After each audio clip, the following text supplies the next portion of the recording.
안녕하십니까. 김상진입니다. 8번째 노트입니다. 이 노트에서는 객체와 클래스에 대해서 설명드리겠습니다.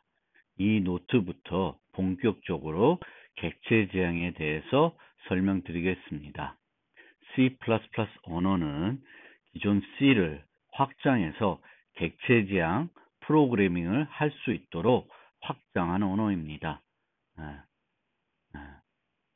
그리고 이 객체 지향 프로그래밍을 제대로 하기 위해서는 문법보다도 객체 지향에 대한 개념을 잘 익히는 것이 중요합니다. 그래서 여러분들도 거기에 문법보다도 거기에 좀 더 초점을 맞춰서 학습해 주시길 바랍니다. 자, 이 노트에서는 객체 지향과 관련된 기초적인 개념들을 소개할 것입니다. 그러기 위해서 기존 구조화 프로그래밍과 객체 지향 프로그래밍의 차이점들을 설명드릴 것이고요.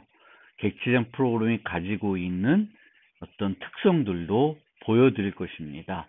그리고 객체 지향 프로그램에서 매우 중요한 기본적인 개념인 객체, 클래스들을 객체와 클래스를 설명드릴 것입니다.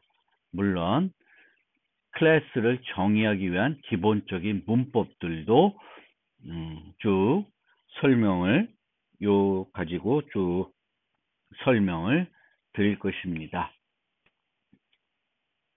자, 먼저 구조화 프로그래밍과 객체 지향 프로그래밍을 비교해 보겠습니다. 그러기 위해서 구조화 프로그램이 가지고 있는 문제점들을 먼저 생각해 보겠습니다. 기존 C에서 우리가 사용한 프로그래밍 패러다임이 구조화 프로그래밍입니다.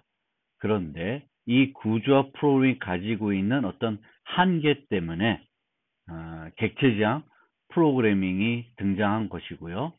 지금은 객체 지향 프로그래밍이 주 프로그래밍 패러다임으로 자리를 잡고 있습니다. 객체 지향 프로그래밍도 등장한 지 꽤 오래되었지만 객체 지향 프로그래밍을 대체하는 새로운 프로그래밍 패러다임은 나오고 있지는 않습니다. 여러분들이 배우게 되는 대부분의 고급 프로그래밍 언어는 현재 다 객체 지향 프로그래밍을 지원하고 있습니다. 따라서 여러분들이 객체 지향 프로그래밍 개념을 잘 익히는 것이 다른 언어들을 학습할 때도 매우 필요합니다. 그리고 그 객체 지향 개념은 언어마다 다른 것은 아닙니다. 그 개념을 구현하는 문법이 다를 뿐이지 개념 자체는 동일합니다. 그래서 그런 점을 잘 인지하시고 개념을 익혀 볼 필요가 있습니다. 자, 구조화 프로그래밍의 문제점. 구조화 프로그램이라는 것은 기능 위주의 프로그램입니다. 기능이 중점입니다. 기능을 중점으로 해서 프로그램을 하게 됩니다. 객체 지향에서는 기능보다는 데이터를 중심에 두고 프로그램을 하게 됩니다. 따라서 기존 구조화 프로그래밍에서는 어떤 프로그램을 개발하고자 할 때 그 프로그램에서 제공해야 되는 기능들이 무엇인지 파악을 하게 되고 분석을 하게 되고 그 기능들을 제공하기 위해서 어떤 함수들로 프로그램을 구성할지를 고민하게 됩니다. 그래서 구조화 프로그램에서 모듈화라는 개념은 바로 어떤 함수들을 만들어서 이 프로그램을 구성할 것인지가 핵심이었습니다. 그래서 구조화 프로그램을 잘하는 사람이라는 것은 프로그램을 구현할 때 얼마나 적절한 함수들을 가지고 그 프로그램을 구성하냐에 따라서 이 사람은 프로그램을 잘한다. 이 사람은 잘 못한다. 이렇게 평가를 할 수 있었습니다. 그런데 현재의 복잡한 소프트웨어를 개발할 때는 이런 기능 위주의 프로그램은 여러 가지 문제점이 있습니다. 뭐 여기에 서술되어 있지는 않지만 점점 복잡한 데이터를 사용함에 따라서 함수 위주로 프로그램 하는 것이 어려운 측면도 기본적으로 가지고 있습니다. 데이터가 복잡해지기 때문에요. 그렇고요. 기존에 이 기능 위주의 프로그래밍은 프로그래머는 자신의 머릿속으로 가지고 있는 어떤 생각들을 컴퓨터가 생각하는 방식으로 바꿔야 됐습니다. 함수 위주로 우리가 프로그램 한다는 것은 우리 위주의 사고보다는 컴퓨터 위주의 사고를 해야 된다는 것입니다. 그게 어려운 프로그래밍이 어렵게 느끼는 요소이기도 합니다. 나는 이렇게 생각하는데 내 머릿속의 생각을 이제 프로그램 하려고 그러면 내 머릿속의 생각을 프로그램에 어떻게 나타내야 되지? 라고 한 번의 어떤 사고의 전환이 필요합니다.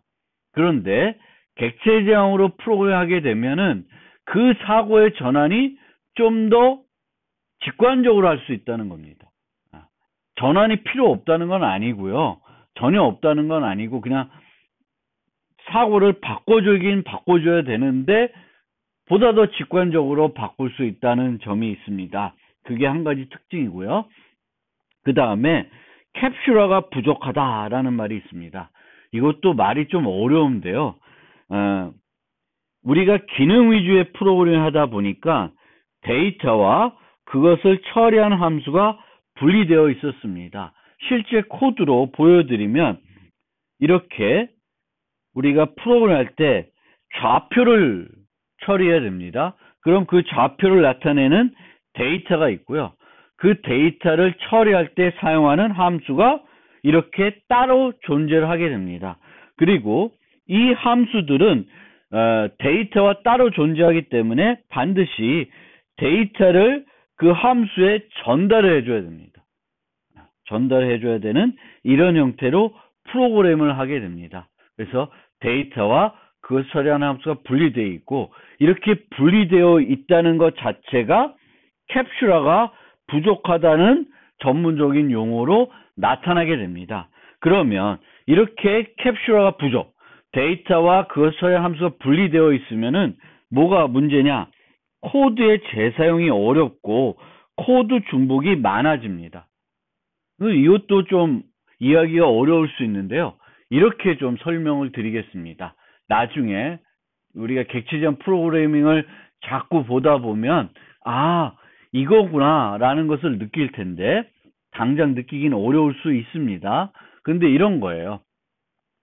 우리가 이제 데이터와 그 처리하는 함수가 분리되어 있다 보니까 예를 들어 보면 강아지를 처리하는 코드와 고양이를 처리하는 코드가 따로 존재하게 되겠습니다. move cat, move dog 이런 식으로 고양이를 처리하는 함수, 강아지 처리하는 함수가 따로 존재를 하게 됩니다. 그런데 만약 고양이를 처리하는 함수와 강아지 처리하는 함수가 유사하면 아니면 아예 같으면 이것을 객체지향에서는 결합할 수 있는 방법이 있습니다. 결합을 해서 범용적으로 처리할 수 있는 방법이 있습니다. 이제 그렇게 되면 고양이를 처리하는 코드와 강아지 처리하는 코드가 같은 함수로 나타나기 때문에 코드 중복이 더 줄어드는 거죠. 그래서 그런 측면에서 객체지향과 구조화 프로그래밍이 비교되는 거예요. 그래서 코드 재사용하고 코드 중복이 많다라고 하는데 여러분들이 C만 가지고 프로그램 했을 때와 이제 객체지향하게 되면 자연스럽게 느끼실 수 있을 겁니다. 근데 지금 당장은 이제 느끼기는 어려울 수도 있습니다. 그렇지만 요 점이 있다라는 것을 이제 인식하고 여러분들이 객체지향 풀어보면서 이 말이 그 말이구나 라는 것을 느끼게 되면 이제 객체지향을 더 좋아하게 되는 요소가 될 것입니다. 그 다음에 요거는 구조화 프로그램 자체의 문제점은 아니지만 기존 C가 가지고 있는 문제점일 수 있습니다. 언어들이 발전하면서 이제 이 기존의 그 언어를 가지고 우리가 프로그램했을 때 느꼈던 그런 불편했던 요소들이 많이 해소가 됐습니다. 이 해소가 되는 게 굳이 구조화 프로그램의 문제점은 아니지만 많이 해소가 됐다는 거예요. 이제 프로그램이 발전한 거죠. 언어가 발전한 겁니다. 근데 그것은 객체지향하고는 꼭 직접적인 관련은 없을 수 있습니다. 예를 들면 이런 거죠. 이제 C++가 되면 기본 인자라는 거 설명드렸죠. 이런 거예요. 그리고 다중정의.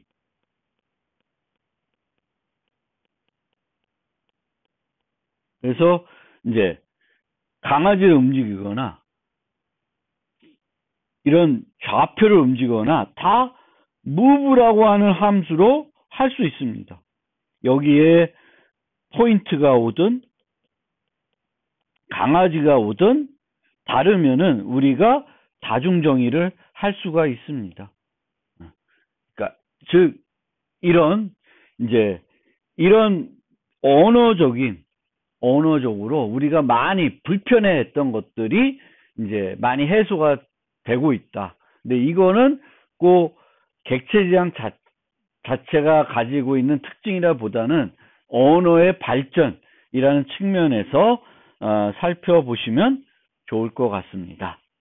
그래서 이제 그 구조화 프로그램에서는 데이터와 그 데이터를 분리가 되어 있었고 함수가 분리가 되어 있었고 분리되다 보면 함수가 반드시 그 처리하는 데이터를 받아야 됐습니다. 받아야 됐고 이런 식으로 프로그램을 했는데 이제 객체지향이 되면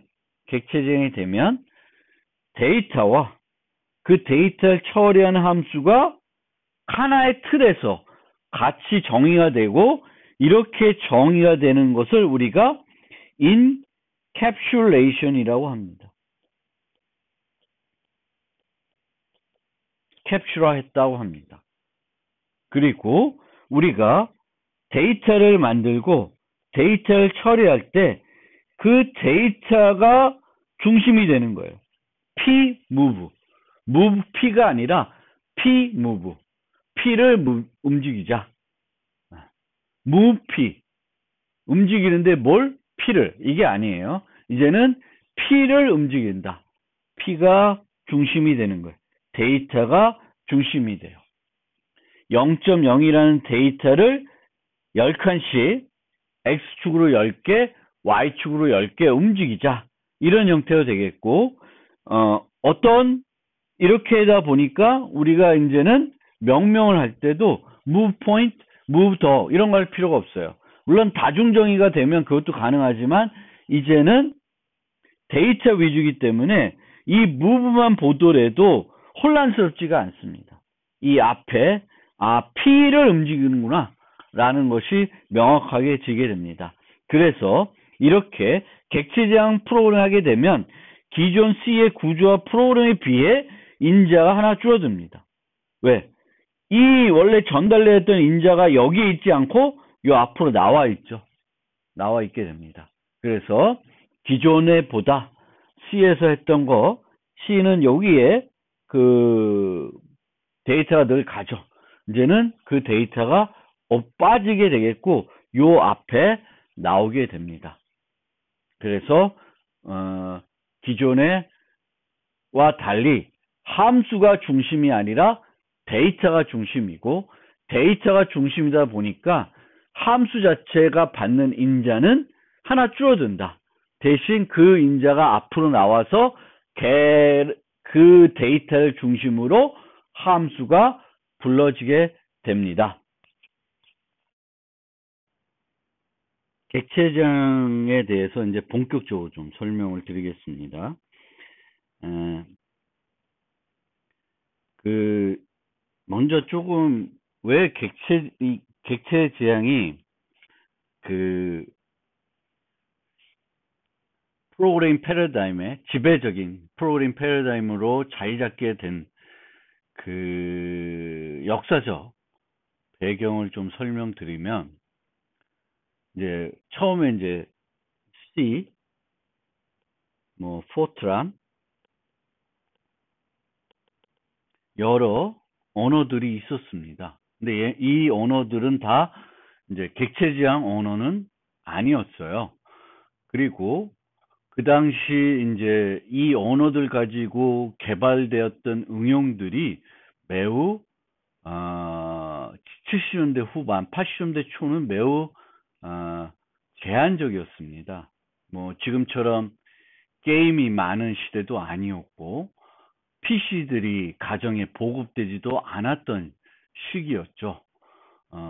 그래서 이런 프로그래밍 언어 가지고 개발된 그런 소프트웨어들이 주로 전문적인 영역에서만 사용이 되던, 전문적인 영역에서 주로 사용이 되던 그런 응용들이었습니다. 그런데 점점 이제 컴퓨팅 기술도 발달을 하고 이제 그 PC들도 시장에 나오고 이 PC들이 가정에 보급되면서 이제 일반적인 사용자들이 필요로 하는 소프트웨어들이 개발되기 시작했고요. 이런 소프트웨어들을 좀 더 편리하게 사용자들이 사용할 수 있도록 하기 위해서 기존에는 키보드가 주된 어떤 입력 장치였었는데 그것이 이제 마우스로 바뀌어갔습니다. 이 마우스로 바뀌어가면서 좀 더 지금과 같은 GUI, 윈도우와 어떤 버튼들, 메뉴들, 그런 형식의 응용들이 줄을 잡게 되었습니다. 그래서 여러분들이 그 프로그램 하면은 콘솔, C 같은 거 프로그램하다 보면 이제 콘솔 창이 뜨고 도스 창이라고도 하는데요. 이 콘솔 창이 떠서 거기서 프로그래밍이 텍스트 기반으로 실행이 됩니다. 실행이 됐는데 이제 그런 것이 기본적인 어떤 주된 컴퓨팅 환경에서 그것이 이제는 윈도우라고 하는 운영체제가 어떤 사용자들이 주로 사용하는 운영체제로 등장하게 됐죠. 그러면서 이제는 그 PC 시장에 다양한 응용들이, 그 GUI 환경에서 다양한 응용들이 개발이 되었어야 됐고, 그런 GUI 응용들을 개발하는 데 있어서 C는 너무 불편한 거예요. C는 너무 불편을 하기 때문에 그것을 좀 더 쉽게 프로그래밍 하기 위해서는 기존에 나와 있는 프로그래밍 패러다임 중에 객체지향이 가장 우수했습니다. 그러니까 GUI 프로그래밍과 가장 잘 맞는 프로그래밍 패러다임이 바로 객체지향이었던 거죠. 이 GUI 프로그램 하려면 다양한 기존에 만들어진 요소들이 있어야 되겠고요. 그게 메뉴, 버튼, 뭐 이런 것들이고요. 또 이벤트들 처리해야 되겠고 이런 것들인데, 이런 메뉴나 버튼이나 그 여러 가지 GUI 요소들, 이 요소들은 이미 만들어져 있어야 되겠고, 그 만들어진 요소들을 개별적으로 그 프로그래머들이 그 응용에 맞게 약간 그 응용에 맞는 형태로 쉽게 바꿀 수 있어야 됐습니다. 그래서 그것을 좀 더 효과적으로 할 수 있는 프로그램 패러다임이 필요했고, 그 패러다임이 객체지향과 딱 맞은 거예요. 그러면서 이제 버전 스트랍스가 C를 확장한 C++ 언어가 나왔고, 그 C++를 기반으로 윈도우 응용을 개발하는 API들이 나왔고요. 그 API를 이용해서 응용을 개발하는 게 너무 편리한 거였어요. C를 이용해서 개발했던 거에 비해서. 따라서 자연스럽게 이제 개발자들은 객체 지향으로 프로그램을 하게 됐습니다. 그런데 지금 오늘날에 와서는 그런 윈도우 응용에 대한 개발이 예전에 비해서 많이 줄어들었습니다. 지금은 컴퓨팅 환경이 주로 다 웹, 모바일 환경으로 변했는데요. 웹과 모바일 환경으로 변했지만 여전히 내부적으로 어떤 구성이라는 거는 크게 안 바뀐 거예요. 웹도 모바일도 결국은 GUI이고, GUI 프로그램 하려고 그러면 객체 프로그래밍이 딱인 거죠. 가장 적합한 거였습니다. 그래서 지금도 객체 지향이 지배적인 프로그램 패러다임으로 자리 잡고 있게 된 것입니다. 객체 지향은 에서의 핵심은 객체입니다. 그리고 이 객체라는 것은 상태를 유지하고요. 이 상태에 따라 행위의 결과가 바뀔 수 있는 것입니다. 그래서 이제는 우리가 어떤 소프트웨어를 개발할 때 이 소프트웨어에서 필요한 기능이 뭐지? 생각하고 그 기능들을 어떤 함수들로 만들지라는 고민을 하는 것이 아니라 이 프로그램을 만들어야 될 때 이 프로그램에서 처리하는 데이터는 뭐지? 고민하게 되겠고요. 그 데이터들이 이런 것들이 있을 때 이 데이터들을 어떻게 객체로 모델링할 건지를 고민하게 됩니다. 그 다음에는 이 객체들을 구체화하면서 프로그램을 완성하게 됩니다. 그리고 이런 객체는 우리가 일상의 객체를 보는 시각을 그대로 프로그래밍으로 표현할 수 있다. 프로그래머를 표현할 수 있게 해줍니다. 하지만 중요한 것은, 여러분이 꼭 잊어서는 안 되는 것은 프로그래밍의 모든 요소를 그렇다고 객체 지향으로 모델링할 수는 없습니다. 객체 지향 모델링 통해 얻어지는 이점이 있는 요소들만 객체 지향으로 모델링하게 됩니다. 자, 잠깐 뒤돌아가서 제가 말씀드린 게 우리가 일상 객체를 보는 시각을 그대로 표현할 수 있다고 해줬죠. 객체로. 그러면 문이라는 걸 예를 들어봅시다. 문. 우리가 열고 닫는 그 문을 우리가 바라볼 때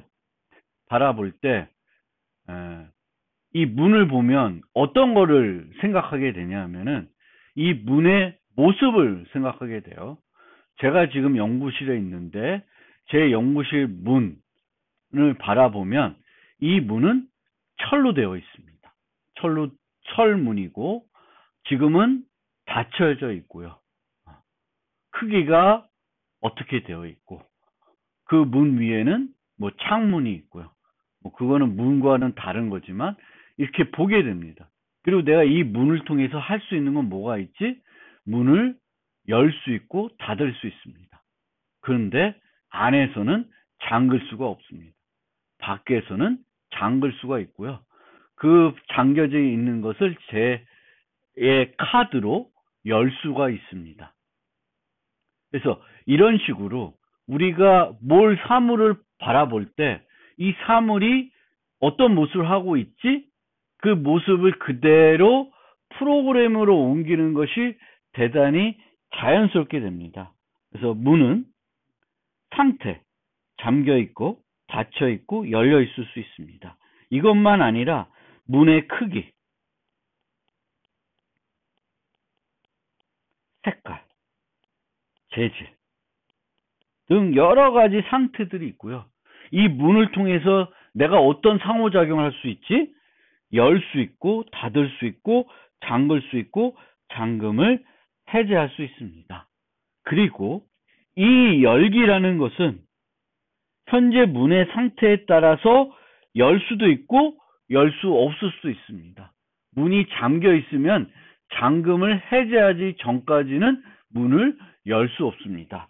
즉 현재 문이 어떤 상태인지에 따라서 그 행동의 결과, 우리가 요청한 그 행동의 결과가 달라질 수 있습니다. 그것이 그대로 우리가 언어로, 프로그래밍으로 표현하게 됩니다. 그것이 객체지향입니다. 그래서 객체지향에서는 이 프로그램을 만들 때, 그 프로그램을 만들 때 그 필요한 객체들이, 어떤 객체들이 이 프로그램 완성하기 위해서 필요한 건지를 찾게 되겠고, 그런 객체들은 그 객체의 현재 상태에 따라서 그 객체와 상호작용할 수 있는 것들이 있는데, 그 상호작용의 결과들이 객체의 상태에 따라서 달라질 수가 있게 됩니다. 좀 더 예제를 봅시다. 여러분들이 이제 공부할 때 즐겨 쓰는 게 샤프가 있는데, 그럼 샤프의 상태는 뭐가 있나요?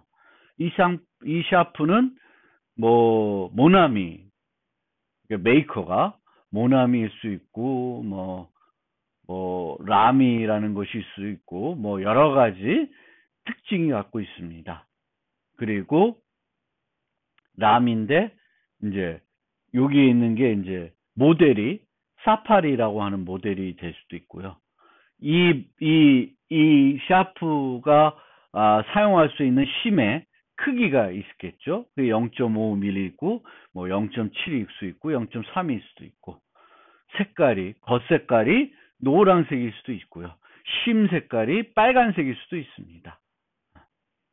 그리고 행위는 이 샤프로 뭘 할 수 있고요. 쓸 수가 있고, 또 이 샤프의 여러 가지 상태를 우리가 물어볼 수도 있습니다. 심이 지금 들어있냐 없냐, 심의 크기가 얼마냐, 심이 몇 개가 들어있냐, 이런 것들을 물어볼 수 있습니다. 물론 우리가 이 샤프와 상호작용하면서 우리가 물어보는 게 아니라 우리가 확인을 해야 되겠지만 실제 할 수가 있는 거죠. 그러면 그것을 프로그래밍으로 우리가 표현을 하게 됩니다. 우리가 사용하는 프린터 같은 경우에는 또 똑같이 샤프와 마찬가지로 메이커가 있을 수 있고, 그 프린터가 제공하는 기능들이 있겠죠. 양면 인쇄를 할 수 있다, 칼라 프린터다, 흑백 프린터다, A4 용지를 사용할 수 있는 애다, A4 용지 말고 B5도 사용할 수 있다, 용지 함이 대용량 함을 갖고 있을 수도 있고 그렇지 않을 수도 있고요. 여러 가지 상태들이 있겠죠. 행위는 컴퓨터로 연결해서 출력할 수도 있고, USB를 꽂아서 USB에서 직접 출력할 수도 있고요. 토너 상태를 물어볼 수도 있고 알 수 있고, 용지가 지금 있는지 없는지도 알 수가 있습니다. 이제 이런 것들이 행위가 되겠습니다.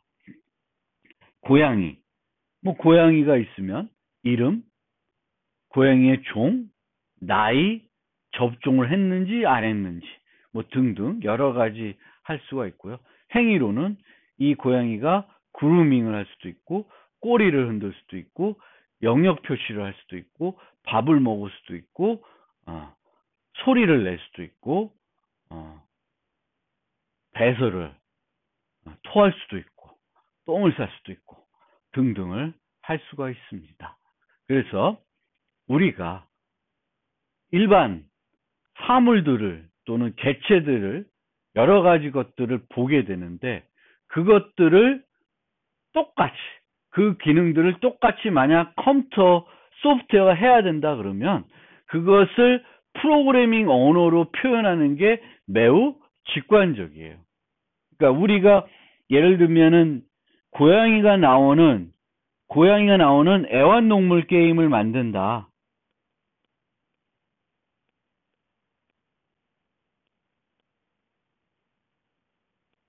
게임을 만들면 이런 식으로 이 고양이를 모델링하게 되겠고, 그 모델링한 것을 언어로 표현하는 게 매우 직관적이다라는 거예요. 그러니까 우리가 머릿속으로 생각하는 것을 있는 그대로 언어로 표현하는 게 좀 더 자연스럽게 표현할 수 있다라는 것이 객체 지향이게 되겠고, 그 객체 지향에서 객체가 되겠습니다. 물론 우리가 소프트웨어를 구현할 때 이렇게 실세계에 존재하는 사물들이 아닐 수도 있어요. 아닐 수도 있지만 특히 이런 실세계에 있는 사물들을 있는 그대로, 그 사물 있는 그대로 표현할 때는 또 되게 직관적으로 표현할 수 있다라는 것이고요. 만약에 이제 애완동물 게임이다 그러면은 실제 고양이가 행동하는 것들 그대로 구현하겠죠. 구현할 텐데, 만약에 분양하는 앱을 만든다. 그럼 거기서는 그루밍하고 꼬리 행동하고 영역 표시하고 토하고 이런 건 필요 없죠. 필요가 없습니다. 그런데 거기서도 마찬가지로 샴이라는 종 정보는 필요할 때고, 나이도 필요할 거고, 접종 여부도 필요할 거고, 가격도 필요할 겁니다. 그렇죠? 분양 가격이 있어야 될 거고요. 그 다음에 행위로는 현재 분양 쇼핑몰에서는 얼마나 사용자들이 관심을 가졌는지, 여러 가지 정보들을 우리가 표현할 수가 있겠죠. 그래서 그럴 경우에는 약간 다르지만 거기서도 우리가 비슷하게 객체로 모델링 할 수가 있습니다. 하는 행위들은 달라질 거고 상태는 조금 달라질 수 있지만 그것들을 가지고 우리가 프로그래밍 할 수 있다라는 것입니다. 객체를 설명드렸고요. 이제 데이터와 그것을 처리한 함수를 클래스한 하나의 틀로 우리가 객체 지향에서는 정의하게 되고, 그 틀에 의해서 생성되는 것이 객체입니다. 그러니까 앞에서 살펴봤던 이런 것들을 문, 샤프, 프린터, 고양이 등은 이 데이터와, 이게 상태가 데이터입니다. 데이터와 그 데이터를 이용하는 행위를 모델링해서 하나의 틀로 정의를 하게 되겠습니다.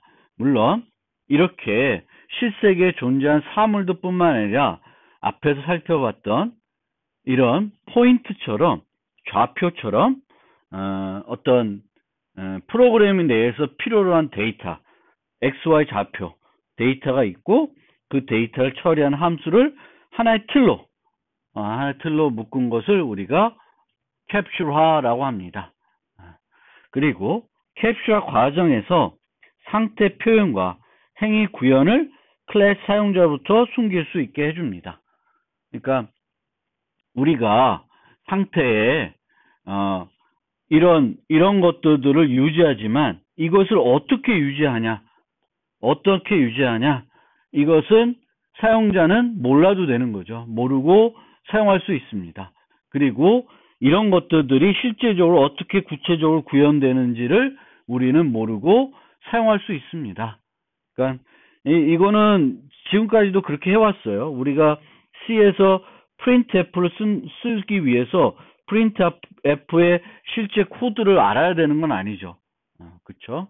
그래서 캡슐화 과정에서 상태 표현과 행위 구현을 숨길 수 있도록 해주는데, 행위 구현에 대해서는 이해가 잘 되는데 상태 표현을 숨긴다라는 것은 학생 성적은 100점 만점으로 유지하지만 get grade는 이렇게 반환해 줄 수 있습니다. 그러니까 이 get grade를 주기 위해서 어떤 데이터를 어떻게 유지하는지는 사용자 구체적으로 모르면 됩니다.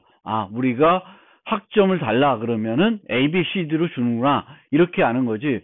그 ABCD를 주기 위해서 내부적으로 ABCD로 유지하는지 그냥 100점, 90점, 80점으로 유지하는지는 몰라도 되는 거죠. 그리고 추가로 접근 제어란을 통해서 데이터가 그 처리한 함수에 대한 접근을 통제할 수 있고요. 이걸 통해서 강건성을 높일 수 있습니다.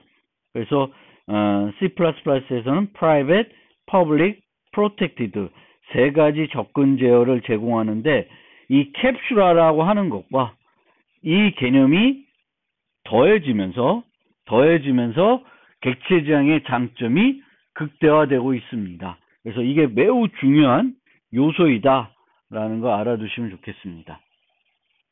그래서 객체는 세 가지 요소를 가지고 있다 그래요. 상태, 행위, 식별자 이렇게 가지고 있습니다.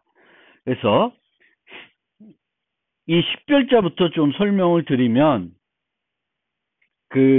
우리가 강아지가 있으면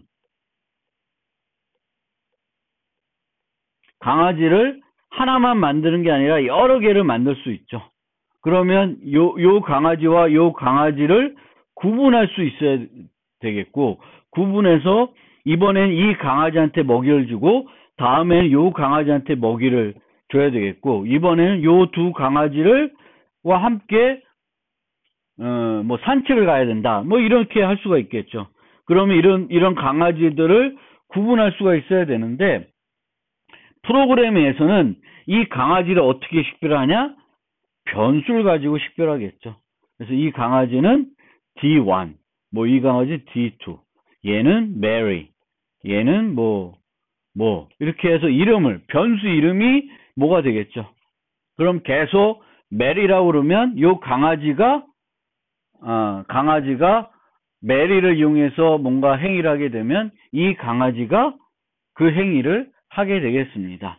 그래서 객체 지향에서 객체는 요 세 가지 요소를 가지는데, 이 식별자라고 하는 것은 이제 동일 객체를 여러 개 사용할 수 있고 하나의 객체를 여러 번 사용할 수 있는데, 이를 위해서 필요한 게 식별자이고, 프로그램에서는 식별자는 변수로 나타낸다 라는 것이고요. 객체는 상태를 가지고 있고 그 상태에 따라서 행위의 결과가 달라질 수 있습니다.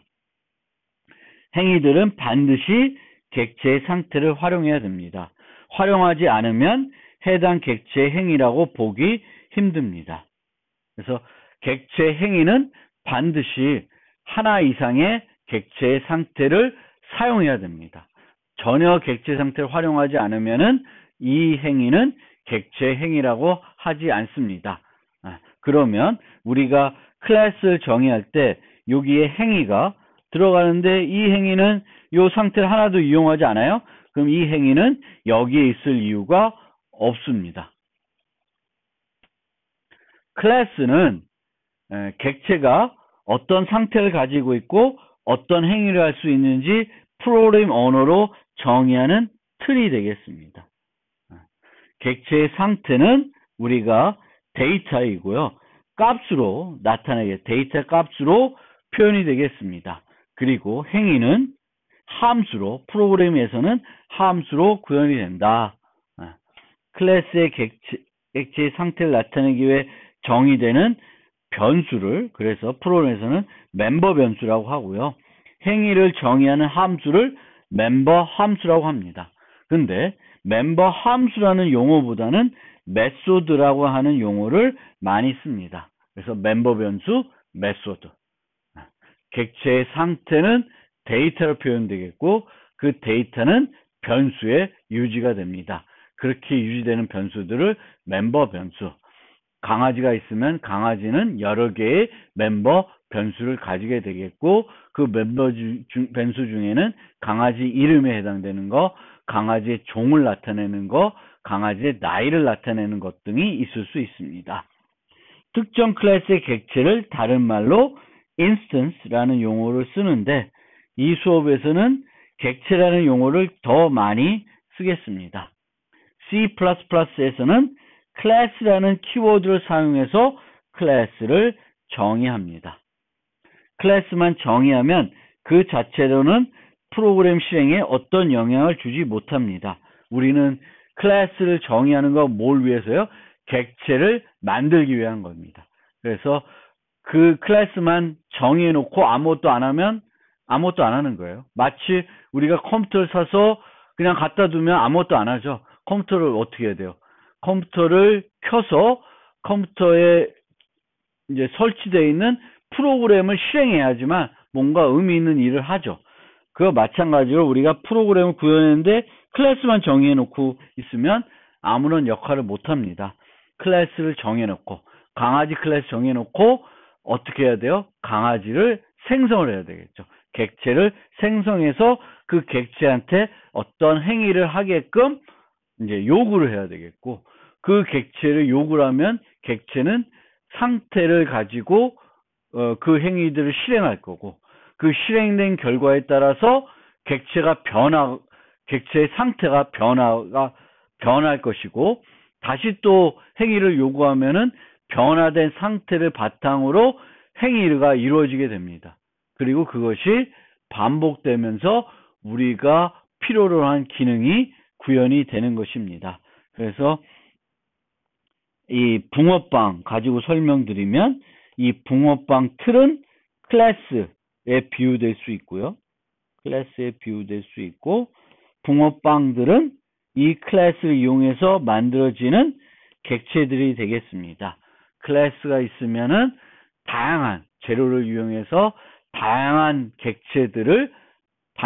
종류의 객체들을 만들 수 있는데, 뭐 팥을 이용하면 또 팥을 이용할 수도 있고, 또 뭐 이 안에 들어가는 크림을 이용하면 크림을 이용할 수도 있고요. 그래서 이 안에 뭘 넣느냐에 따라서 붕어빵이지만 다른 맛을 낼 수가 있게 되겠습니다.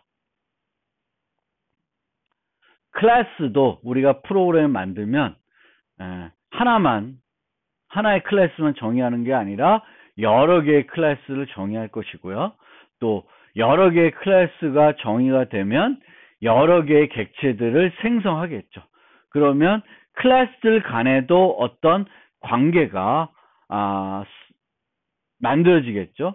관계가 형성이 되겠고, 객체들 간에도 어떤 관계가 형성이 됩니다. 그래서 하나의 소프트웨어를 개발할 때 여러 개의 클래스를 정의하고, 이 여러 개의 클래스를 통해서 여러 개의 객체가 만들어지게 되는데, 이들 클래스들은 독립적으로 존재하지 않을 것이고 객체들도 마찬가지입니다. 그래서 클래스 간의 관계가 형성될 수도 있고 클래스 객체 간에 형성될 수 있는데, 클래스 간의 관계는 보통 정적인 관계입니다. 그러니까 그 관계가 안 변하는 거예요. 프로그램을 수정하지 않는 한 안 변하게 되겠습니다. 그래서 대표적으로 상속이라는 것이 있고요. 객체들 간의 관계는 동적인 관계입니다. 프로그램이 수정되지 않아도 그 프로그램이 실행되면서 객체들 간의 관계는 변할 수가 있습니다. 그래서 이 순간에는 이 강아지는 제가 기르는 강아지일 수 있을 수 있고, 이게 어떻게 변화가지고 그 프로그램 내에서 다른 분이 이 강아지를 기르고 있을 수도 있습니다. 그리고 강아지들이 있는데, 강아지들이 이제 어떤 강아지가 걔가 새끼를 낳아서 강아지가 또 생길 수가 있고요. 그렇게 되면 이 강아지 간에는 관계가 맺어지겠죠. 부모라는 관계가 맺어지게 됩니다. 그래서 객체들 간의 관계는 사용관계, 포함관계 등을 표현할 수가 있겠고, 연관관계 등 다양한 관계들이 나타날 수가 있게 되겠습니다. 그래서 요들 간의 관계에 대해서는 다음 노트에서 좀 더 자세히 설명을 드리겠습니다.